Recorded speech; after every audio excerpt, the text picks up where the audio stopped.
Welcome everybody back to the Dragon's Lair. My name is Wade. This is my show Let's Talk. The Necron Codex just came out. We've been waiting for that for a very long time. So I want to start my coverage of that, talking about it. I want to talk about two data slates because they're so similar. I want to talk about the Overlord with the translocation shroud and just the Overlord. They're extremely similar. So let's get into it because we're talking about two different ones. They're both movement 5. They're both tough 5. I don't think movement 5 is great, but it's an infantry model. He doesn't have a jetpack or a bike or a vehicle or something else. So they're both moving at 5. Okay, whatever. They both have tough 5. I mean, that's it's better than a Space Marine. It's pretty normal, I guess. 2+ save with a 4+ invulnerable. Both of them are rocking that. I mean, what better could you ask for? 6 wounds is not bad. Leadership 6+. Not hot. Not hot.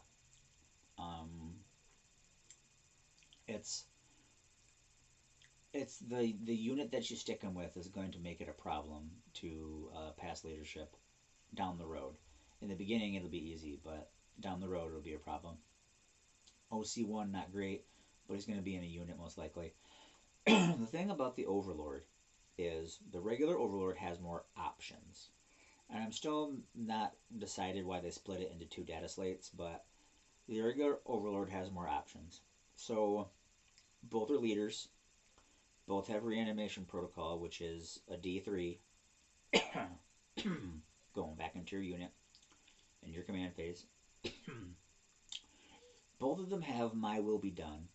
So once per battle round, 1 unit from your army with this ability can be targeted with a stratagem for 0 CP, even if you have already targeted a different unit with that stratagem this phase. Both of them have My Will Be Done. This is kind of where they start to become different. So, Implacable Resilience, each time an attack is allocated to this model, subtract 1 from the damage characteristic of that attack. I think that's pretty good. That makes them tough. I'm running the Awakening Dynasty, so I'm going to put the old Septernal Weave. It's not called Septernal Weave now. It's called like something Bond that gives him 4+ Feel No Pain. So with a 4+ Feel No Pain, an invulnerable save of 4, and each time he takes damage, he takes 1 less. And reanimation protocols, that's got to make him tough. He's got to be tough. He's got everything that makes a person tough. I can't see why he wouldn't be tough. So I like that. Now, he comes with a Tachyon Arrow and the Overlord's Blade. I like the Overlord Blade. Devastating wounds, so keep in mind, if you roll that 6 to wound, it becomes mortal wounds. It's now unsavable, and you're talking 2 damage pop. I also like the Overlord's Blade because it hits on a 2. 4 attacks is pretty good. Strength 8 is pretty good because you're double tough in Marines. You're not great against most vehicles out there, and the AP is really good. So I like that. I'm all about AP. Tachyon Arrow, it's only 1 shot in the whole battle. So, save your CP. 72 range, you're going to hit anything on the table. 1 attack, save your CP. If you roll that nat 1 to hit. 2+ to hit, strength 16. That's going to hurt vehicles. That's going to hurt vehicles. AP 5, almost unsavable. I mean, there's going to be situations, but almost unsavable. D6 + 2, I mean, if you don't use a CP to hit, then maybe you use a CP on your damage roll if you roll 1. I think it's worth it. But the regular Overlord is the one who's got options. So you can take the Tachyon Arrow away.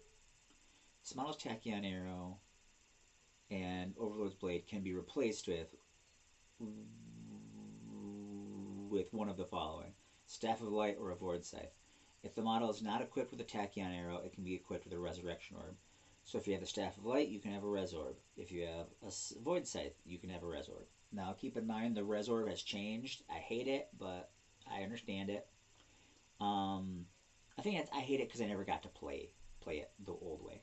Anyways, it's now once per battle, which is pretty consistent with older editions, and it brings back a D6. So it does give you more once. Um, it's not bad. Can lead Immortals, Lich Guard, Warriors, and this is the new Resorb stuff right here.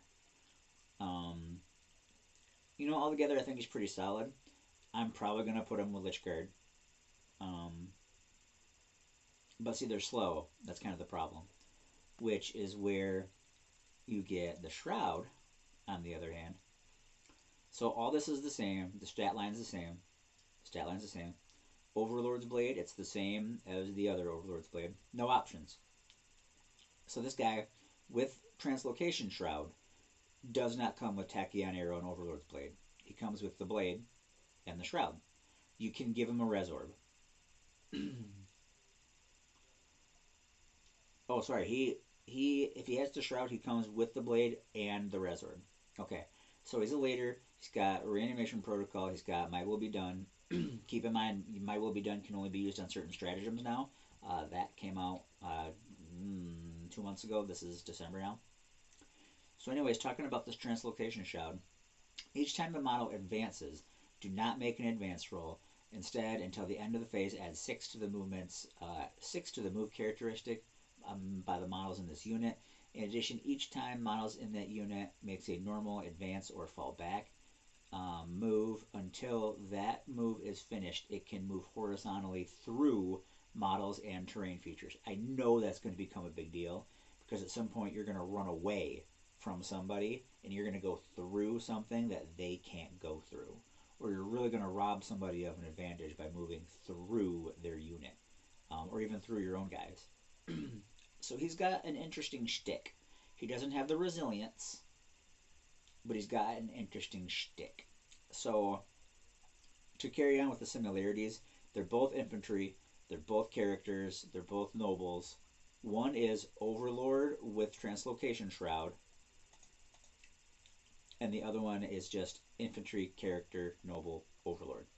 So I think technically you could have 3 Overlords and 3 Overlords with Shrouds if you wanted to run Oops All Overlords. I also play Tyranids. I want to run Oops All Tyrants.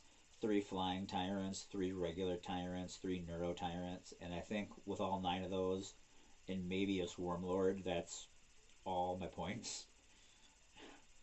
It sounds fun. I don't know if it will be or not. Like I said, I want to put the bond with him. I haven't played a game of 10th with Necrons because the Codex just came out. This last weekend. This is Sunday of the weekend where it came out. I got mine on Friday. So I want to put the bond with either one of them. I think where the Shroud Overlord shines is now him and his unit are moving 11. And they're moving through things. They're moving through obstacles that you couldn't normally move through. Like if there's an impassable piece of terrain or whatever, now you're moving through it. And I think that's very unique. And I think that the things that you can do to your units that make them unique really set them apart from the other units. That's an advantage to rob. So yeah, the Shroud is pretty cool. Once again, I'd put the bond with him, which gives him the 4+ Feel No Pain. 4+ Feel No Pain sounds pretty good because statistically you're on the high side of average. You're on the 4 side, not the 3 side. So, and you got to keep in mind reanimation protocols. He's going to heal himself. He's got a Resorb. He should be tough. He should be tough. The only one thing that he doesn't really have, that the other one has, is the resilience. So, no Shroud. Implacable resilience. I think they're pretty solid. I look forward to running them. I think I'm going to run them with Lich Guard. But I think they're pretty cool. I'm excited to play some games and let you know how they turned out.